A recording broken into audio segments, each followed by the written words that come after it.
Mesdames, Mesdemoiselles et Messieurs, c'est un réel plaisir de vous savoir nombreux devant vos postes de télévision en train de suivre encore ce nouveau numéro de questions publiques pour venir décrypter de fond en comble les questions de l'heure. Merci à l'équipe technique, toujours de mèche avec nous. Merci à Louison Kiassi, Arnaud de Massamba qui sont avec nous pour la réalisation et la coordination de cette émission. Vous êtes sans ignorer que depuis un temps, c'est l'actualité, le processus électoral, les élections. En fait, dans notre pays, nous avons eu un problème depuis la nuit du temps de la crise des légitimités. Et dans notre Constitution, dans son préambule, on en parle. Cette question de crise des légitimités qui fait que nous n'ayons pas des dirigeants qui sont réellement l'émanation du peuple. Et la vraie question, c'est pourquoi? Parce que la structure censée organiser pose problème.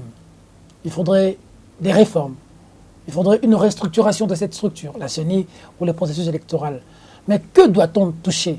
Que doit-on structurer?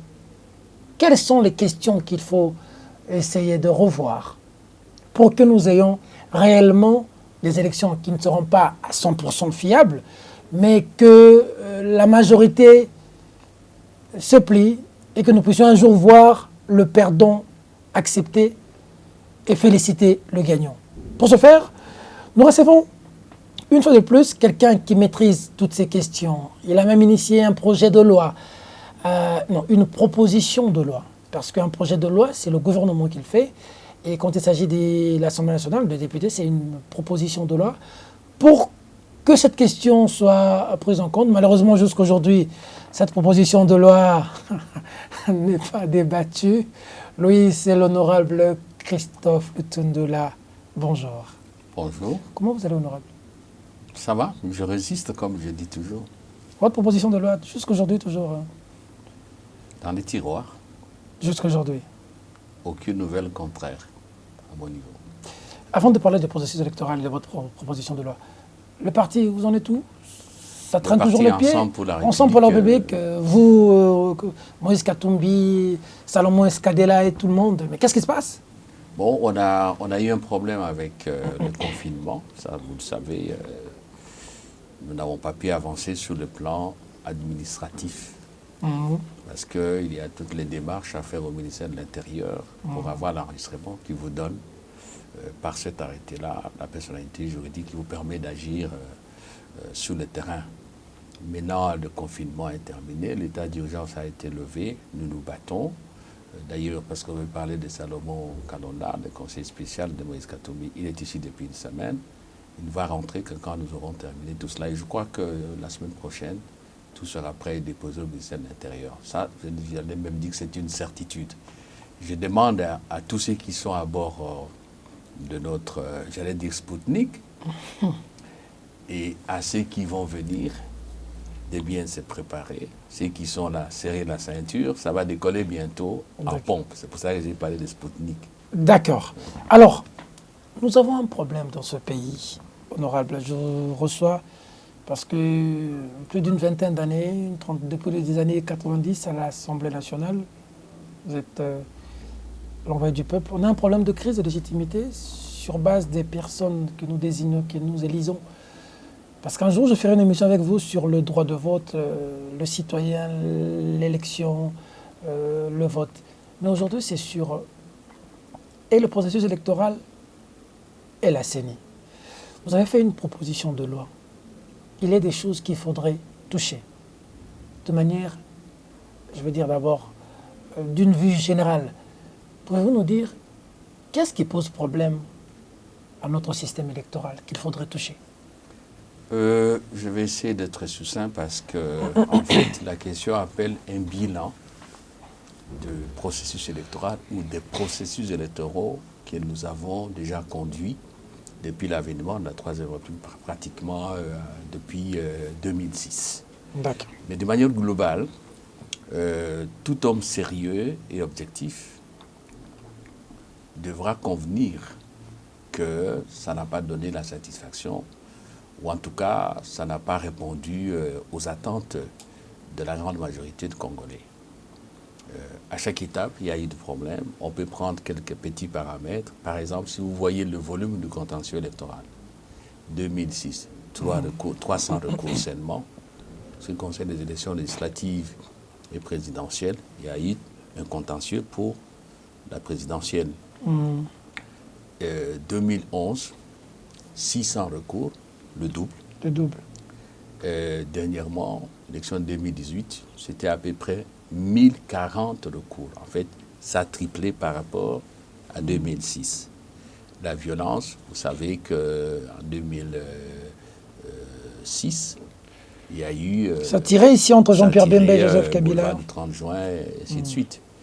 Emmanuel a proclamé les résultats dans un char de combat. 2011, en Bujimaï, à Kananga, à Kinshasa, il y a eu des échauffourées, il y a eu même mort d'hommes. On a eu 2 présidents. Voilà, un qui a prêté serment à domicile, l'autre avec toute la solennité institutionnelle et légale. Et 2018, il y a eu des contestations et pour la première fois dans l'histoire de notre pays, on a vu des Congolais descendre dans les rues, dans la capitale et dans certaines localités, certaines villes de l'intérieur pour contester les arrêts de la plus haute juridiction de la République, la juridiction constitutionnelle, la Cour constitutionnelle.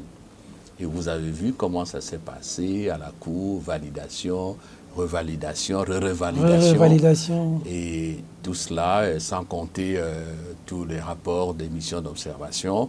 Donc tout cela doit nous interpeller.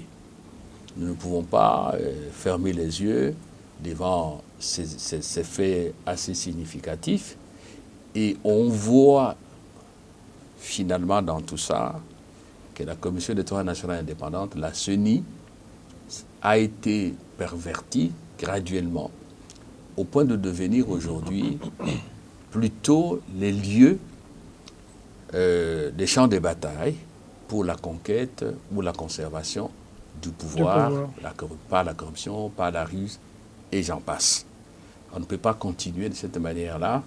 Parce que j'ai toujours dit, les élections, ce n'est pas seulement que la fête de la démocratie, c'est un moment où on pose le fondement de la gouvernance du pays, c'est-à-dire un moment qui détermine la gestion du destin commun et même individuel. Exactement. Oui, nous avons un pays riche, on le dit toujours, en ressources humaines, en ressources naturelles, mais je crois que nous avons un problème de leadership depuis 1960 et il faut le résoudre. Moi, je ne suis pas de ceux qui pensent qu'il y a une fatalité qui condamne notre pays à vivre dans l'infamie, dans la misère, d'être, si vous voulez, parmi les derniers de la planète. Non. Ça dépend de la manière dont nous-mêmes, Congolais, nous prenons en charge le destin de notre pays. Et cela est possible. Je sais qu'un jour, le canal Moussengo a parlé des médiocres. C'est un constat, mais c'est en même temps une interpellation et un défi. Nous devons relever. Je ne pense pas que ce Congo est plein de médiocres. Non, il y a des hommes de qualité, des femmes de qualité dans la diaspora, à l'intérieur. Et on peut réveiller tout cela et faire marcher notre pays. Honorable, pourquoi les gens que nous votons, c'est pas ceux... C'est comme si nous avons le droit de voter, mais nous n'avons pas le droit d'élire des dirigeants. Pourquoi? Ça veut dire quoi? Est-ce que vous voulez, parlant de cela, faire allusion à l'intégrité du vote? Exactement. Au résultat, peut-être qu'on va en parler dans les réformes. Oui. C'est pour cela qu'il faut réformer. Et après tout, Peter, la vie des nations est dominée par des dynamiques sociopolitiques. Une nation qui ne fait pas mouvement, elle finit par disparaître. Exactement. Et ces dynamiques imposent en permanence des réformes institutionnelles, pour ne pas dire carrément des réformes structurelles. Tous les pays du monde, il n'y a pas un seul pays, même les plus développés, qui fait l'économie des réformes. Si vous ne réformez pas, vous êtes sclérosé, vous vivez dans l'immobilisme, vous vous condamnez au déclin, sinon, à la disparition, à terme. Exact. Et en ce qui concerne la question électorale, nous n'allons pas loin. On a parlé tout à l'heure de notre pays. Regardez ce qui se passe au Mali. C'est une crise post-électorale qui a conduit à la situation actuelle, coup d'État, et puis bon, des pays où on prend le président et puis on le remet. Oui, le pays est à l'arrêt. Vous voyez, en Afrique, c'est un problème fondamental. Et ça commence en Côte d'Ivoire. Ça commence en Côte d'Ivoire. Il y a quelques pays que je cite souvent, l'Afrique du Sud, le Ghana, le Nigeria aussi, il faut le dire. Le Niger, ça a avancé, le Sénégal, et on peut citer du bout du doigt. Et la plupart, d'ailleurs, la Tanzanie, ce sont des pays d'obédience anglophone en général. Les francophones, c'est très très peu. Vous voyez. Et donc, ce sont des problèmes majeurs de notre époque. Il faut qu'on change. Et chez nous, on venait d'en parler, on ne peut pas être sérieux, objectif et considérer que tout va bien comme dans les meilleurs du monde, que tout ce qui a été fait est bien. Non, non, non, non. Vous ne pouvez pas vous condamner à l'immobilisme. Et je ne peux pas comprendre que quelqu'un, surtout nous autres, je le dis souvent parce que je pense qu'on n'a pas été sur les bancs d'école pour rien, nous qui avons la charge d'être aux avant-postes de progrès, nous qui avons appris à lire et à écrire, nous ne pouvons pas nous condamner à l'immobilisme. Non, on ne peut pas discuter de réformes. D'ailleurs, regardez, quand nous parlons de l'économie, qu'est-ce que nos partenaires nous disent? Bailleurs de fonds ou simples, si vous voulez, des investisseurs, pas simples, mais des investisseurs, on a toujours exigé des réformes. Regardez, on a connu la pandémie de Covid qui continue. Là où ça a été très fort, Europe, Chine, États-Unis, Amérique latine, et qui sont des économies fortes, industrialisées, des puissances industrielles. Mais vite, avant même que ça ne se termine, ils réfléchissent aux réformes. Qu'est-ce qu'il faut faire pour gérer la période et la période post-Covid? D'accord. Comment on prend tout cela à la légère et puis... Quelles sont les réformes qu'il faut faire à l'instant à la scène? Écoutez, et pour le processus électoral. Pour moi, il faut revisiter pour requalifier l'ensemble du système électoral. Le système électoral est constitué de quoi? Vous avez d'abord les textes de base, la Constitution, qui prévoit les principes de l'élection pour tel ou tel type d'institution, ce qu'on appelle les institutions à mandat électif. Et qui, dans certains cas, par exemple pour la présidence, prévoit même comment élire les chefs de l'État. Puis vous avez la loi électorale, conditions d'éligibilité, conditions d'être électeur, le dépôt de candidature, les opérations électorales, et ainsi de suite, jusqu'à l'installation des institutions. Là, il y a des choses à dire. Le deuxième élément du système, c'est le pouvoir organisateur. Bref, chez nous, c'est la Commission électorale nationale indépendante en vertu de l'article 211. Il y a des choses à dire là-bas, on y reviendra. Troisième élément, à mon sens, c'est le contentieux électoral. On conteste devant qui, comment, et ça peut se terminer de quelle manière. J'ai oublié, avant d'arriver même au contentieux et aux opérations, il y a une opération post-électorale fondamentale, l'établissement du fichier électoral. Il y a des problèmes de ce côté-là. Il y a également les financements des élections.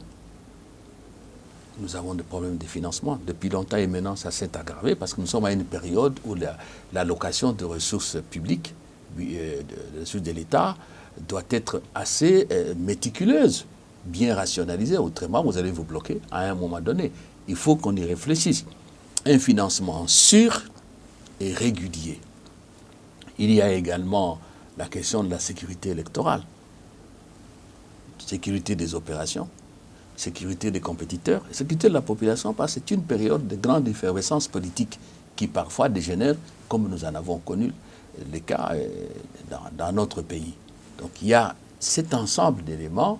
Bon, l'observation électorale, ça fait partie du bloc législatif, et qu'est-ce que la loi prévoit pour l'observation électorale. Donc j'épingle ces quelques problèmes, ces quelques, disons, composantes. Alors, on n'a pas le temps de tout dire. La CENI, parce que j'ai fait une proposition de loi là-dessus. La CENI pose quel problème? C'est d'abord le problème de l'indépendance de la CENI, de son impartialité et de sa crédibilité. Parce que le pouvoir organisateur, cela est déterminant pour la transparence, la crédibilité et en fait, globalement, le bon déroulement des élections et pour que les élections soient véritablement une fête démocratique et qu'elles nous permettent de consolider l'unité nationale, oui, la paix civile, oui, la gouvernance du pays et de construire, j'allais dire, un leadership fort, efficace et immaculé. Comment voulez-vous avoir une CENI indépendante quand ces délégués, ceux qui font partie de cette structure, sont mandatés par les partis politiques? C'est une des questions. Alors, au sein de la CENI, vous avez les questions suivantes. La mission de la CENI. Et pour moi, jusque-là, la mission ne pose pas de problème. Elle est définie à l'article 211 de la Constitution. Elle est bonne, et je sais de quoi je parle. Elle dit quoi pour ceux qui nous suivent, qui ne savent pas? J'ai présidé la commission de l'organisation de la transition. Oui. La mission de la CENI, c'est d'organiser les élections et les référendums, pour parler en français, facile. Et de faire en sorte que ces élections, ces référendums, se fassent dans des conditions de régularité. C'est bien dit dans l'article 211. Assurer la régularité des opérations électorales et référendaires, globalement. Mais la mission est mieux détaillée à l'article 9 de la loi sur la CENI, que j'ai ici. Nous n'avons pas de temps pour lire tout. Qui dit quoi par liminaire? Oh, c'est trop long, je vais vous prendre quelques éléments. La CENI a pour mission d'organiser en toute indépendance, neutralité et impartialité des scrutins libres, démocratiques et transparents. À cet effet, elle exerce les attributions aussi après quelques attributions, parce que vous voyez, il y en a 11, ça peut prendre du temps. Organiser et gérer des opérations préélectorales, électorales et référendaires, notamment l'identification et l'enrôlement des électeurs, l'établissement et la publication des listes électorales, le vote, le dépouillement, la centralisation et l'annonce des résultats provisoires. Transmettre les résultats provisoires à la juridiction compétente, et ainsi de suite. Et là, je vais donner une petite précision parce que, connaissant la vérité des textes, parfois ça révolte. Les gens répandent des histoires. On ne peut pas construire dans des mensonges qui, quelque part, cachent le mépris vis-à-vis de ceux à qui on s'adresse, en l'occurrence des Congolais. On dit que la CENI, c'est la CENI qui doit initier des réformes du système électoral. C'est absolument faux. C'est pas vrai. Mais c'est pas vrai. Les réformes ici, basiques, ce sont des lois. Et que dit l'article 130 de la Constitution? L'initiative de loi appartient concurremment au gouvernement et aux députés et sénateurs. Les députés et sénateurs pris individuellement, sauf dans certains cas, par exemple la loi constitutionnelle, il faut, je crois, il faut obtenir, je pense, la moitié. Vous comprenez? Il n'y a pas dans la Constitution une loi qui soit initiée par la CENI. Mais la loi dit tout simplement ceci, parce qu'il faut le dire pour qu'on cesse de mentir. Point 4. Contribuer à l'élaboration du cadre juridique relatif au processus électoral et référendaire. C'est tout. Ça veut dire quoi? Ça veut dire que lorsque on veut faire une réforme initiée par le gouvernement, par projet de loi, vous l'avez dit au départ, ou par proposition, on peut, je dis bien, on peut consulter la CENI. Pour comme la CENI, dans son rapport. Et il faut le dire, parce qu'aujourd'hui, on dit que les réformes institutionnelles, électorales. Si vous lisez le rapport dressé, établi par le président Corneille Nangaa, et là, il a fait du travail avec son équipe, il est proposé des réformes. C'est honnête de dire que ça ne va pas, il y a des choses à modifier. Vous comprenez? Et c'est ça. C'est-à-dire que la CENI s'adresse à qui de droit? Soit au gouvernement, soit à nous les députés et sénateurs pour nous dire « j'appelle votre attention sur ça et ça ». Et il faut, mais qu'on ne vienne pas nous dire qu'il faut qu'il y ait un bureau pour faire des réformes, que c'est la CENI qui doit... Voilà le type de mensonges avec lesquels on veut construire je ne sais pas quoi. Vous voyez? Et donc c'est vraiment mépriser le Congolais et penser qu'on ne peut rien. Alors, donc, vous avez le problème de l'objet, la mission. Moi, pour moi, rien. Le problème précis, c'est la composition de la CENI. D'accord. Le problème précis, c'est l'organisation et le fonctionnement de la CENI. Le problème précis, c'est le financement, le financement et la gestion du patrimoine de la CENI. Voilà le problème. Parce que les deux premières séries, composition, organisation et fonctionnement, c'est ça qui fait panne, qui pose problème. Ça pose problème à quel niveau? Qui influe automatiquement et directement l'indépendance, l'impartialité, la crédibilité. Parlons-en. À quel niveau? À quel niveau? Moi, je pense qu'il faut éviter de politiser la CENI. Je vous ai parlé d'une CENI qui est devenue les champs de bataille, les lieux de conquête et de conservation du pouvoir. Du pouvoir. Oui, ce n'est pas la CENI. La CENI, c'est un organe technique, c'est une institution technique qui doit faire en sorte que, c'est ça la régularité, les élections se fassent conformément aux lois de la République et dans des conditions d'égalité d'échange, d'égalité de traitement qui rassurent tout le monde. Mais lorsque dans la CENI, vous avez des politiques et surtout, on transpose les configurations des assemblées délibérantes de manière précise. Voilà. Majorité à l'Assemblée, opposition à l'Assemblée, on transpose ça à la CENI. Ça veut dire qu'en fait, vous prenez la compétition politique, vous amenez ça là-bas et à armes inégales. Parce qu'actuellement, vous lisez l'article, je crois, 10 de la CENI, c'est majorité 6, opposition 4, société civile 3. Donc là, ça ne va pas. Vous vous trompez vous-même. Vous faites échec à la Constitution. Ça fait 13 personnes. Oui, vous faites échec à la Constitution. Et 13 personnes, et quand on connaît aussi la société civile, il faut dire les choses de chez nous. Une société civile inféodée. La majorité sur 13, en fait, la majorité a pratiquement 9. Une dizaine, à la limite 9. À la limite 9. Au minimum, plutôt, au minimum 9. Vous comprenez? Et là, est-ce qu'on peut dire impartialité, indépendance dans ces conditions? Parce que, comme je dis, la CENI doit rassurer tous les compétiteurs électoraux. Vous voyez? Et donc, là, on a une majorité. On n'applique pas la politique de la majorité à la CENI. Encore moins la politique de l'opposition et de la société civile qui n'en a pas en tant qu'acteur politique. Vous voyez? Donc, il faut retoucher ça. Il faut retoucher ça. Il faut que ce soit une CENI. Il ne faut pas que ce soit une transposition de la configuration à l'Assemblée. Non, là vraiment, c'est une hypocrisie qui est tout à fait criminelle, à la limite. Criminelle parce que les effets sont tout à fait néfastes. Vous proposez quoi à la place? Moi, je proposais une représentation égalitaire. 4 oppositions, 4 majorités, 4 sociétés civiles.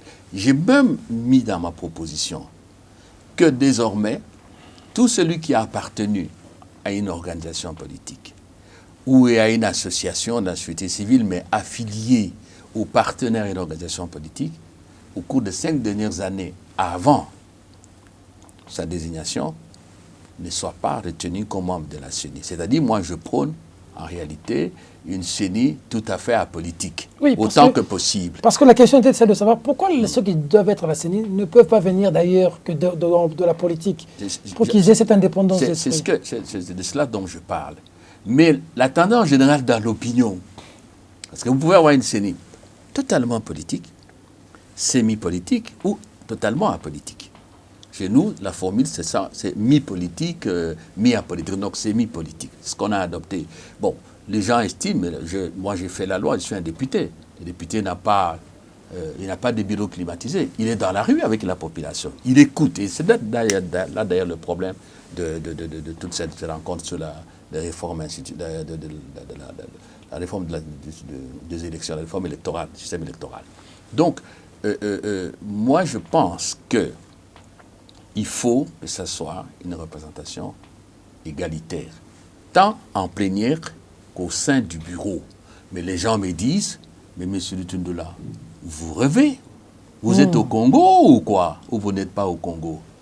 Maintenant, la composition semi-politique, quitte à faire en sorte que, à travers une concertation permanente à l'intérieur de la CENI, je ne dis pas que les gens se neutralisent, mais ils arrivent tout le temps dans des enjeux majeurs, dans des questions majeures, à trouver des compromis dynamiques et consensuelle. C'est ce que les gens veulent.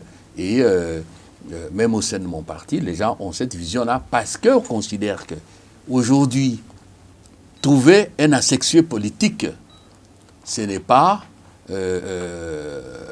comment dirais-je, facile. Exact. Facile. Même la société, d'ailleurs, toutes les difficultés que nous connaissons actuellement, à la limite, elles sont dues au fait que notre société civile n'a pas été capable de se détacher de la classe politique, n'a pas été capable de se spécialiser pour devenir vraiment des vigiles de la démocratie et un contre-pouvoir, des groupes de pression auxquels tout le monde doit faire attention. C'est une CENI politiquement société civile.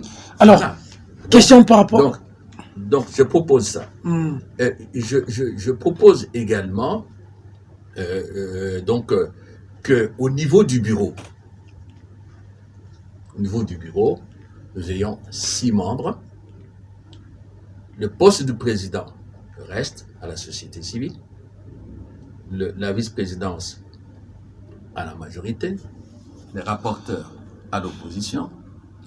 Et moi, je dis que les questeurs doivent venir de la société civile. Rappelez-vous toutes les questions liées à la gestion de ressources.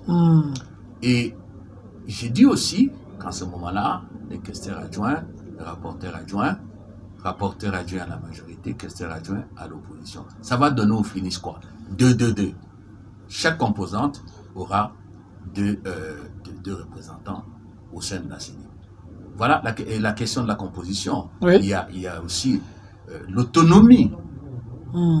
Si vous voulez, dans l'exercice de ces fonctions, l'autonomie du membre de la CENI.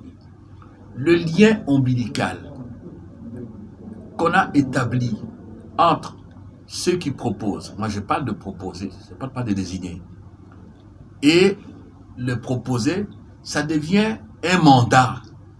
On a dans nos têtes, quand on désigne Peter à la CENI, il est mon mandataire, c'est mon délégué. Ça doit cesser. Voilà. Dès que Peter est à la CENI, il est sous mes ordres. Voilà, je peux lui demander de quitter et faire du chantage. Vous savez ce qui s'est passé. Je ne remets pas le couteau dans la plaie. C'est connu. Oui. On dit, vous déposez. Nous, quand on a fait le G7, nos membres à la CENI, on leur disait, ou vous faites allégeance à la majorité, ou vous partez. Et il n'y a que Mme Chantal Wetchi, je la félicite, qui a dit non, moi je crois venir servir la République, on me classe dans un camp, on m'oblige de partir, donc je vais partir. Ça doit cesser, et j'ai bien mis des dispositions dans ma proposition de loi quant à ce. D'accord. Bon, il y a d'autres questions qui concernent l'éthique des membres de la CENI. Voilà à ce qui concerne la composition de la CENI, l'indépendance des membres de la CENI, tant que faire se peut. Parce que vous savez, il n'y a pas une législation parfaite. D'ailleurs, c'est pour cela qu'il faut des adaptations, il faut des ajustements. Les équations des personnes qu'on désigne à la CENI, c'est un axe fondamental. C'est une condition fondamentale. Procédure de désignation du président. Ça relève d'un chaque mot. Le président. Voici ce que moi je propose. D'abord, il y a au niveau des répartitions, je viens de donner la répartition. Ensuite, à l'intérieur de composantes, les gens désignent président ou non président. Actuellement, dans le règlement intérieur de l'Assemblée nationale, il y a l'article 49 du règlement intérieur qui a introduit une innovation de taille. Dès que ça arrive chez nous, on crée une commission spéciale qui va examiner chaque dossier, les pièces, comment ça s'est fait, interpeller la personne concernée, l'auditionner devant la délégation de la composante qu'il a désignée. Bon, c'est ce qui s'est fait ailleurs, notamment aux États-Unis, au Sénat.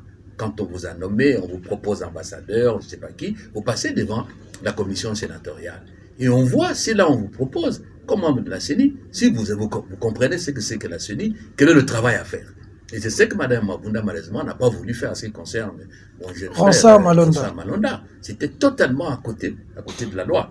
Le président maintenant.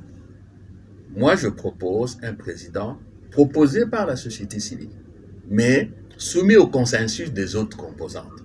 Le président est un personnage clé dans le fonctionnement de la CENI et dans le déroulement du processus électoral. La société civile peut proposer 2 noms. Et cela est faisable. Il y en a qui me disent, mais vous êtes en train de rêver. Avec les Congolais, pourquoi obtenir ça? Je dis, mais enfin, pourquoi vous nous demandez l'indépendance si nous ne sommes même pas capables de résoudre le petit problème comme ça, un petit problème à mon sens. Et nous avons déjà expérimenté ça avec les cardinals Moussengo. Je ne cesse de citer ça. Donc, le président doit savoir qu'il est redevable vis-à-vis de tout le monde et qu'il n'a pas le droit de faire ce qu'il veut. Et même les questeurs, je suis en train de voir un peu, les questeurs aussi, ce qu'ils gèrent, ce n'est pas son argent. Ce n'est pas l'argent du président de la CENI et des membres de la CENI. Et voilà ce que moi je propose à ce qui concerne le choix du président compte tenu de tout ce que nous avons connu. Alors, le fonctionnement de la CENI, parce qu'on m'a posé une question, je vais aller vite. Le fonctionnement, il y a 3 problèmes. Le premier problème, c'est que il faut revoir les attributions des organes de la CENI et renforcer la plénière.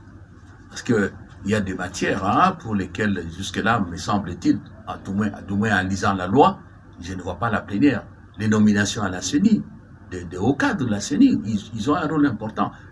Quelqu'un comme le secrétaire national, ça doit être l'émanation de la plénière, parce qu'il a un rôle. C'est le plus haut fonctionnaire de l'administration électorale. C'est pratiquement, toute proportion gardée, le premier ministre de la CENI. Tous ces directeurs des opérations, tout ça. Les marchés. Il y a une série d'attributions. J'ai proposé de rééquilibrer. Un autre problème dans le fonctionnement, c'est le contrôle. Contrôle interne et externe. Le contrôle interne, moi je proposais la création au sein de la CENI, ce que moi j'appelle la commission permanente d'évaluation et de contrôle, la COPEC. Et il y a une série d'attributions que j'ai prévues pour cette commission-là, qui sera composée des membres nommés à la CENI. Parmi les 12, il y a 6 qui sont au bureau et 6 qui font ce travail-là. Si on avait le temps, on entrerait dans le détail. Et le contrôle externe. Vous savez que l'article 52 de cette loi prévoit, je préfère lire pour qu'on gagne du temps, parce que c'est très important, des mécanismes qu'on ne met pas en marche. L'article 52, à la fin de tout processus électoral ou référendaire, un audit externe est diligenté par la Cour de compte dans les 30 jours qui suivent le dépôt du rapport général de la CENI. Les conclusions de la Cour de compte sont déposées devant le Parlement, une copie du rapport destiné au président. Je voudrais qu'on me dise, depuis quand cet article a-t-il été mis en application? Jamais. En tout cas, à ma connaissance, non. De toutes les façons, Corneille Nangaa et les siens ont déposé, son bureau, ont déposé des rapports l'année dernière. C'est la Cour de compte qui devait faire le travail? Attends, le rapport a été déposé chez nous. Oui. Le bureau n'a pas voulu nous soumettre le rapport jusqu'au moment où je vous parle. Ah bon? Ah non? Non. Le bureau n'a pas voulu nous soumettre. Et la Cour de compte n'a pas pris d'initiative. Même nous, parce que la Cour de compte dépend du Parlement. Oui.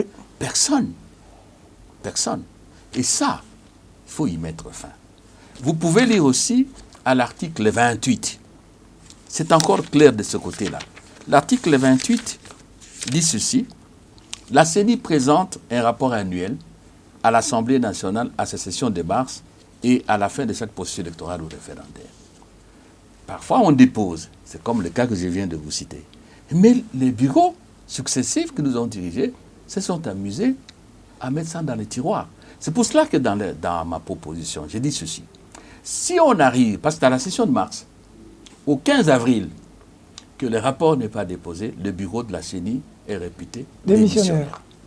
Si, 15 jours après, c'est-à-dire à la fin du mois d'avril, le bureau de l'Assemblée nationale ne nous a pas soumis l'examen de ce rapport, la plénière, en tout cas les députés, sont en droit de mettre en cause la responsabilité de celui qui préside le bureau, celui qui préside l'Assemblée nationale. Vous aurez dû mettre alors en cause Janine Mabunda, vous n'avez pas fait ça? Vous avez dit vous aurez dû.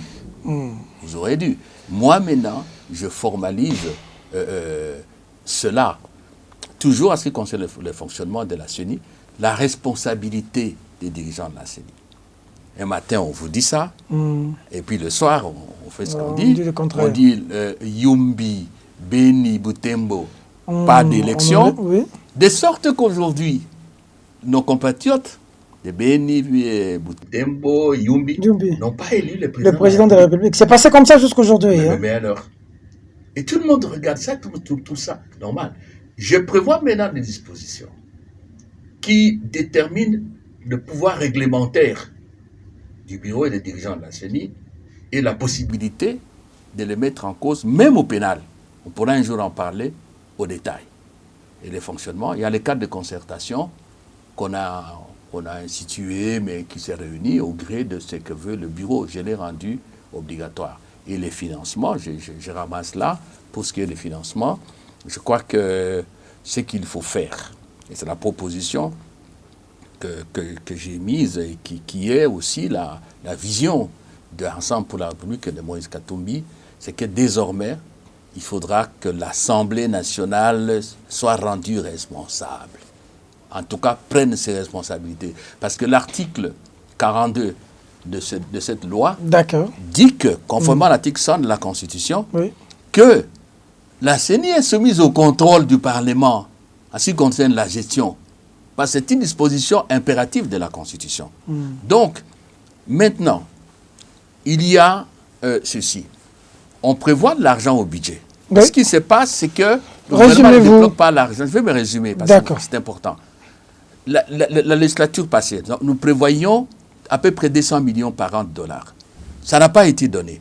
On nous dit, on gère sur caisse ce qu'on a, les plans de trésorerie. Bon, maintenant, nous devons, notre commission économico-financière et budgétaire doit chaque fois se rendre compte de ce que dans le plan de trésorerie gouvernemental, la CENI est prévu. Et pourquoi pas instituer un fonds spécial élection qui sera une institution alimentée par des ressources spécifiques et gérée selon des procédés qui ne soumettent pas la CENI à la volonté de ceux qui sont au pouvoir, qui peuvent ne pas organiser les élections. Voilà. Des questions directes.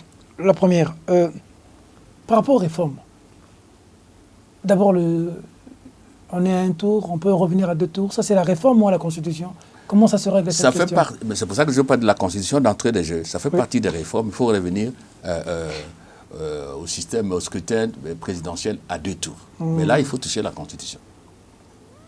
Donc, ça devient une révision constitutionnelle, alors? Il n'y a pas que ça. Il y a ça, il y a cette histoire que, bon, à la fin de son mandat, le président peut continuer. Reste en fonction. Et on a dit tout ça, c'est le Tundu là qui avait mis tout ça pour... Mais c'est là, je ne sais pas si la millionième fois qu'on pose la question, vous-même aussi. Oui, je sais que souvent, ceux qui n'ont rien à me reprocher, qui n'ont pas d'argument pour me répliquer, recours à ça. Et ce sont les bénéficiaires de cette réforme qui se livrent à ces jeux-là. Non, je vous ai présenté des pièces écrites. Une fois on a fait une émission, des vous avez archives. Montré. Je n'y suis pour rien. Que et parce que moi, je suis un homme honnête. Ni Minaku, ni moi, ni Atundu, qui avions ce dossier dans les cas de la majorité, personne n'a initié cela. Et les documents existent. Aujourd'hui, on nous parle de Bob Kabamba, de l'étranger, tout ça. Oui. Je voudrais qu'un jour... On ne veut pas de ces révisions, on dit que c'est un étranger. La vérité nous disent l'étude qui a conduit à cette réforme. Et c'est venu de l'université de Kinshasa, de l'université de Lumumbashi, de Kisangani, de quelle université? Voilà. L'étude qui a conduit à cette réforme-là? Mais parce qu'on parle des choses, j'espère qu'on va dire un mot là-dessus. On en est déjà en train de dire un mot là-dessus? Oui. Qu'on nous dise ça.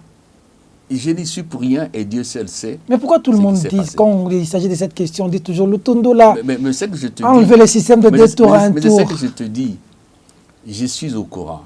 Ce sont ceux qui ont initié, qui ont bénéficié, qui continuent à bénéficier de ce système qui le font, parce qu'ils n'ont rien à m'opposer.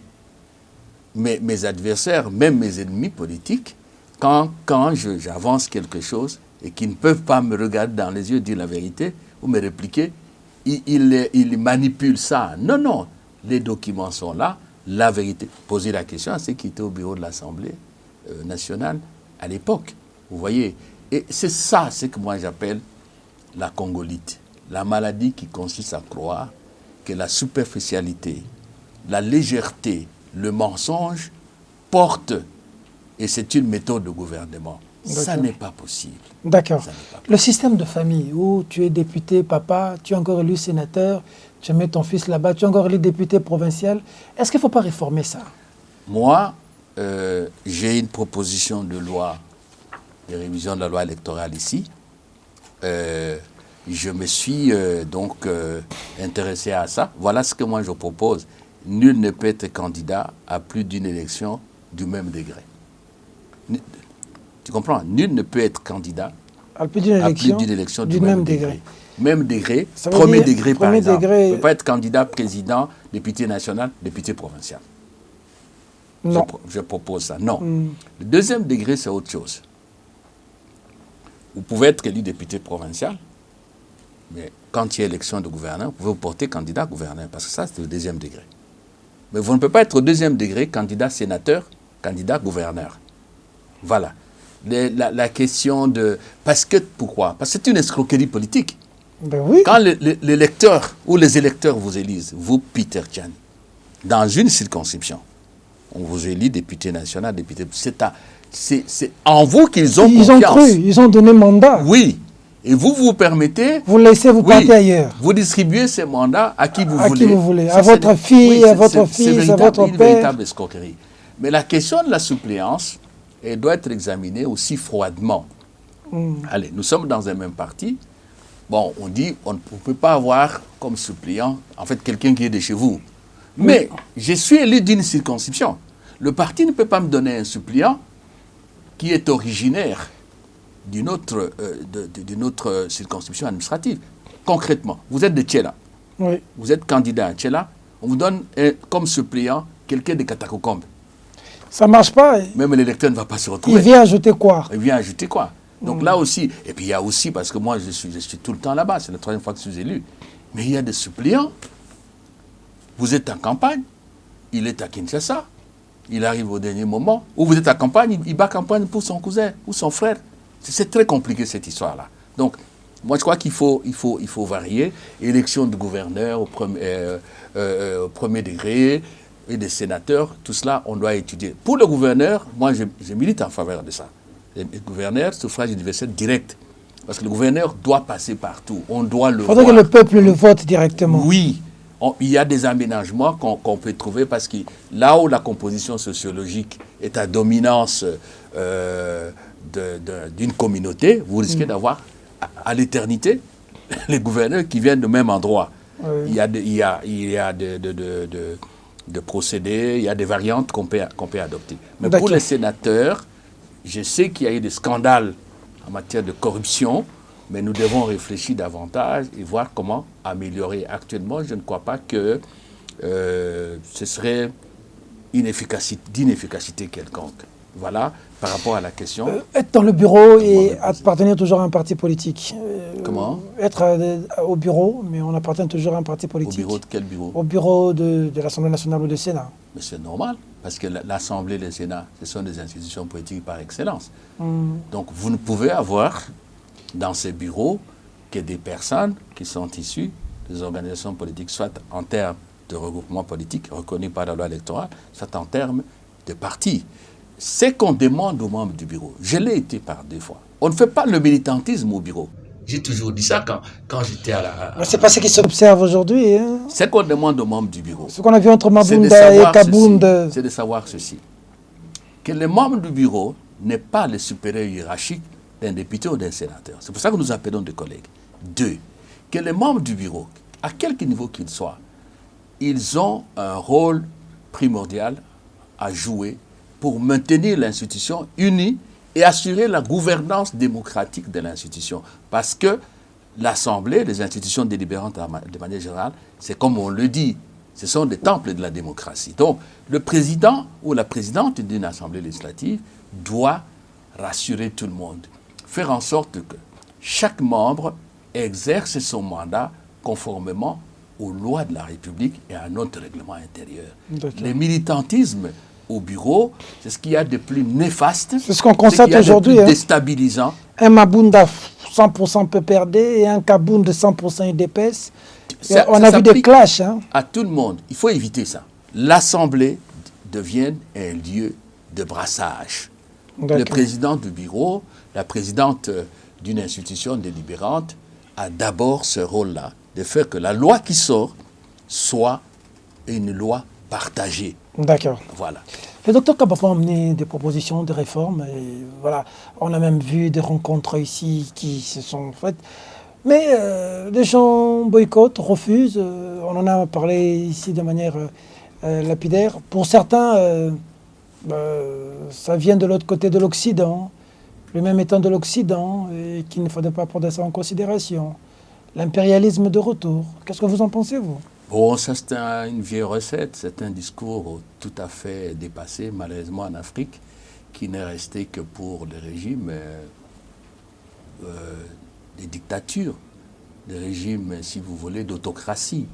Et puis, bon, comment se fait-il que 60 ans après, pour nous, on continue à parler de ces choses-là? Parce qu'on ne se rend pas compte que c'est un aveu de faiblesse. C'est un aveu de faiblesse et qui cache mal aussi, un discours qui cache mal aussi, une sorte de complexe de coloniser. Tout, c'est l'Occident. Allez, moi j'ai initié une proposition de loi, ok? Le collègue Mbao de Daniel du MLC a initié une proposition de loi concernant le recours électoraux devant la Cour constitutionnelle pour nous permettre d'instituer une chambre d'appel que je soutiens aussi. Ces 100 gars, ils sont partis. Ils ont déposé. Est-ce que nous, on a été là-bas, en Belgique, en France, aux États-Unis, pour nous inspirer de ces gens-là, de ces histoires-là? Ce que le peuple attend de nous, ce n'est pas ce discours-là. C'est l'amélioration de son bien-être, de son vécu quotidien, et cela, parce que la politique tient tout en état, exact. Est aussi fonction de leadership que nous instituons. Attendez là. Une université, un professeur, ils ont une nationalité, université et professeur. Mais la science n'a pas de nationalité. Elle est universelle. Bon, elle est universelle. Moi, je pense qu'il est plus honnête de dire ce qu'on pense. Je ne vais pas à un forum parce que moi, j'attends que ça vienne dans les institutions. Il ne faut pas mentir. Après tout, parce que vous parlez de Bob Kaban. Moi, je connais Bob Kaban à Sun City. Qu'est-ce qu'il est allé faire là-bas et comment est-il arrivé? Quand on a rédigé la constitution actuelle et la loi électorale au début, là, de 2006. En 2006, je suis toujours à l'Assemblée, mais demandez à ceux qui étaient là. Bob Kabambe, le professeur Masclé, qui est, je ne sais pas s'il est toujours là, juge au Conseil constitutionnel français. Ils étaient dans la salle. Qu'est-ce qu'ils sont venus faire? Qui les a amenés ici? Et je vous ai parlé de cette étude ou de ces études qui ont été faites et qui ont conduit les pouvoirs à l'époque à nous amener à l'histoire d'un tour. On pose la question, ça a été fait où? Et depuis très longtemps, les Congolais savent que Bob était un expert quelque part dans ce pays. Exact. Donc, ce n'est pas ça. Le problème, ce n'est pas de savoir belge ou tout ça, mais c'est de faire des réformes pour que notre système électoral on dit qu'il est belge, il est venu de soit un système valable. Donc, c'est ça. Il n'écoute rien. Les gens sont suspicieux de voir un Belge se soucier des Congolais. Mais là aussi, il faut tout relativiser. Nous nous sommes retrouvés aux concertations à l'époque du président Kabila au palais du peuple. Qu'est-ce qu'on a dit à propos de la diaspora? De ce Congolais devenu étranger par nécessité économique ou forcé politiquement. Les gens ont oublié vite. La question de la double nationalité. Bob Kabam, sa mère, son père, sa culture, sa langue maternelle. Congolais. Il est congolais. Il est congolais, son sang. C'est pas ça. À la limite, ce sont des futilités. Le problème, le vrai problème qu'il y a, il est le suivant. Ceux qui sont au pouvoir, en particulier le FCC, qui a une écrasante majorité à l'Assemblée, cela estime que nous retrouver dans une dynamique extra-institutionnelle que nous ne maîtrisons pas, ne nous permettra pas d'avoir des stratégies qui nous sont favorables. C'est honnête de le dire. Ah, d'accord. Et ils veulent que ça revienne aux institutions. Oui. C'est qu'il y a un faux débat. Pourquoi, Peter? Nous avons une constitution, n'est-ce pas? Oui. L'article 100 dit que c'est le Parlement qui légifère. Exact. Et un peu plus loin, c'est le président qui promulgue les lois, qui peut même en demander une seconde nouvelle délibération. La CENI, les élections, c'est organisé par quoi? Par des lois. Oui. Peut-on faire des réformes sans passer par l'Assemblée nationale. Sans passer par l'Assemblée nationale. Tout ce qui se fait là finira par atterrir à l'Assemblée. Donc c'est un faux débat. Et ce n'est pas la première fois. Moi, j'ai eu la chance au cours de ma vie politique jusqu'à aujourd'hui d'être associé à plusieurs réformes. Vous comprenez? Et je vais vous poser une question. Les corps sociaux intermédiaires, on appelle vraiment la société civile, les acteurs politiques non institutionnels, vous les simples citoyens, est-ce que vous n'êtes pas concernés par les élections? Vraiment. Et ça ne détermine pas votre destin. Exact. Comment nous, vos représentants, parce que c'est la représentation nationale, comment nous arriverons-nous à obtenir de vous ce que vous avez pensé, qu'on appelle techniquement des inputs, pour élaborer des lois. L'élaboration d'une loi, ce n'est pas son écriture. Son écriture est technique. L'élaboration est d'abord politique. Et c'est à ce niveau qu'il faut trouver de mécanismes appropriés pour impliquer tous les compatriotes et tout finit aux institutions. Et s'il y a des compatriotes qui disent « nous, on attend d'arriver aux institutions », c'est de leur droit. Et je termine. Dans une république démocratique, l'appropriation par les citoyens des politiques publiques, des réformes comme celle du système électoral est une garantie d'efficacité et de réussite. Ne l'oublions pas. D'accord. Honorable Lutundola, quelle est la finalité si toutes vos réformes, toutes vos idées, celles de Dr Kabomba, professeur Kabomba, et même les idées de Sessanga et consorts, quand ça va atterrir à l'Assemblée nationale, la majorité va en faire à sa manière et enlever ce qu'elle peut enlever. Alors ça servira à quoi toutes ces réformes si la majorité n'en veut pas? Bien. Je vais vous dire d'abord ceci. Ce n'est qu'une partie remise. Vous savez pourquoi? Pourquoi? Vous êtes des médias. Oui. La société civile a annoncé hier jeudi, je crois 27, qu'elle organise du 9 au 13 septembre une sorte de forum, ils n'ont plus voulu l'appeler forum, des journées de réflexion sur la réforme du système électoral et les conclusions seront portées aux institutions. Donc ce n'est qu'une partie remise.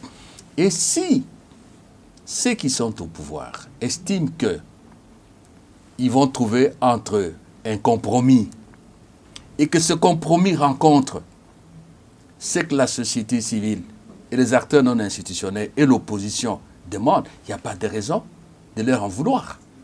Vous comprenez? Ce que nous pouvons souhaiter, c'est que parce qu'ils ont choisi une voie, que ce soit la bonne, que ça nous rapporte. Mais s'ils n'ont pas fait ça, je suis un politique. Je prends les Congolais à témoin. Qu'on ne vienne pas me dire, monsieur. Oui, parce que le FCC n'est déjà pas très d'accord. Déjà, votre loi est dans les tiroirs à l'Assemblée nationale. Oui, c'est là. Le professeur Kabomba est déjà en train d'être rejeté par les mêmes personnes. Qu'on ne vienne pas me la dire. démarche de l'ICC et consorts, pareil. Voilà. Ne vous attendez pas. Qu'on ne vienne pas me dire, qu'on ne vienne pas dire ensemble pour la République et à Moïse Katumbi, qui est notre président, que vos députés à l'Assemblée nationale ne font rien.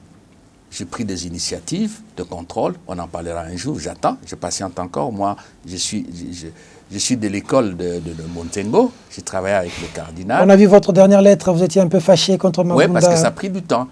En fait, c'est le mépris vis-à-vis de moi. C'est la première fois que je vous vois fâché. Oui, c'est le mépris vis-à-vis de moi, le mépris vis-à-vis de ceux qui m'ont élu. Et c'est l'injure faite à la nation congolaise parce que la proposition de loi, ce n'est pas pour moi.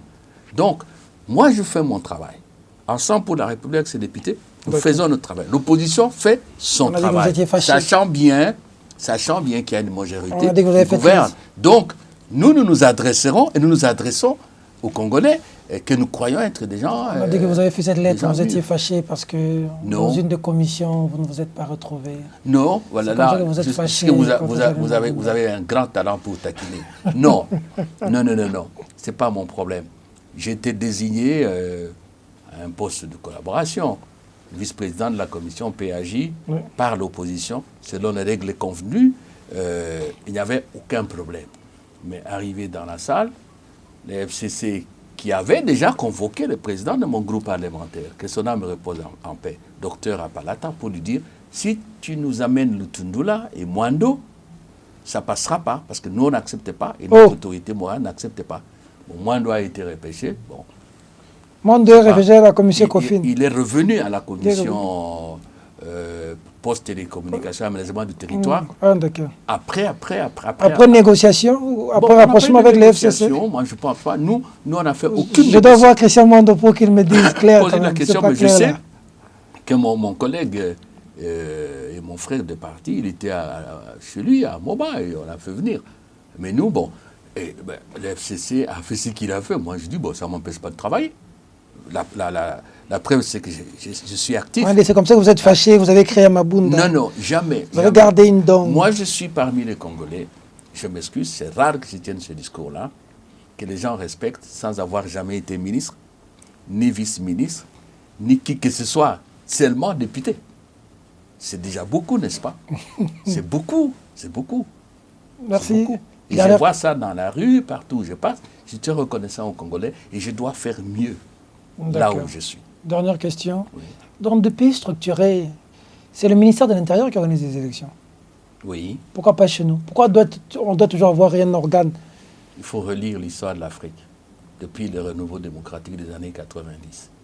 La formule a été adoptée à la faveur des conférences nationales souveraines en Afrique. Ça a commencé par le Bénin. Oui. Tout simplement parce qu'on a estimé que nos administrations publiques, en particulier les administrations qui traitent des matières politiques, sont entre les mains des politiques, pour ne pas dire des politiciens, des ministres.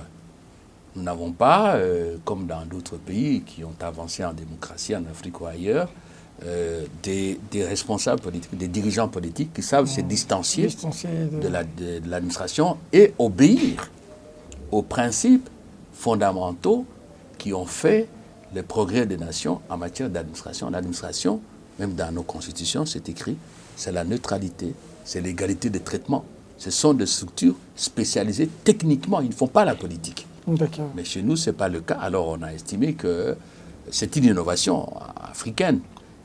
Il faut créer une institution, non seulement ayant la présomption de l'indépendance, de la neutralité, de l'impartialité, mais spécialisée, qui ne fait que des élections. Malheureusement, dans beaucoup de pays africains, pour ne pas dire la majorité, comme d'habitude, on travestit et ça devient autre chose. On ne fait aucun effort pour que ces gens-là soient spécialisés. Quand bien même, nous avons en Afrique centrale une institution, un institut qui était créé au Gabon, dirigé par Feu Malo Malo. Mais les gens qui sont formés, je les ai rencontrés, ils m'ont vu, on ne les utilise pas. On préfère manipuler, instrumentaliser. Voilà. Merci. Et jusqu'à aujourd'hui, le problème reste totalement entier. Merci. Par rapport au ministère de l'Intérieur. Honorable Christophe Lutondola, c'était une émission assez technique parce qu'on voulait savoir de fond en comble tout ce que vous nous avez dit là sur les processus électoraux, la réforme de la CENI et tant de questions. Pour les Congolais qui vous ont suivi, que peuvent-ils retenir aujourd'hui? Votre proposition de loi traîne toujours dans les tiroirs de Janine Mabunda. Que peuvent-ils retenir en une minute? En une minute, nous ne pouvons pas, nous Congolais, nous faire l'économie des réformes dans quelque domaine que ce soit pour consolider notre démocratie, pour relever notre État qui est pratiquement en faillite depuis de longue date et pour construire une économie prospère. 2, les citoyens doivent être debout. C'est ça ce que nous disons debout Congolais. Chaque peuple a le destin qu'il se donne, a les dirigeants qu'il mérite. Ce n'est pas seulement la classe politique. Nous ne sommes qu'une centaine, à la limite même un millier de personnes, mais sur 80 millions, c'est absolument rien. Il faut appuyer, il faut vous réveiller. Ce n'est pas l'affaire de politique. Nous n'avons pas le monopole de savoir, encore moins du cœur. Nous n'avons pas le droit de marginaliser nos compatriotes. Les élections sont tellement importantes pour nous tous que pour les laisser ou en laisser le débat aux seuls politiques institutionnels. Il faut ratisser l'art. Et donc, si vous ne vous réveillez pas... C'est une affaire de tout le monde. C'est une affaire de tout le monde. Et il faut croire à l'avenir de ce pays. Merci beaucoup, honorable Christophe Lutondola. Vous serez encore candidat ou vous allez laisser la jeunesse le prochain... Ah oui, vous revenez toujours à votre matière. Bon, l'avenir n'appartient à personne. Et parce que vous tenez à la jeunesse,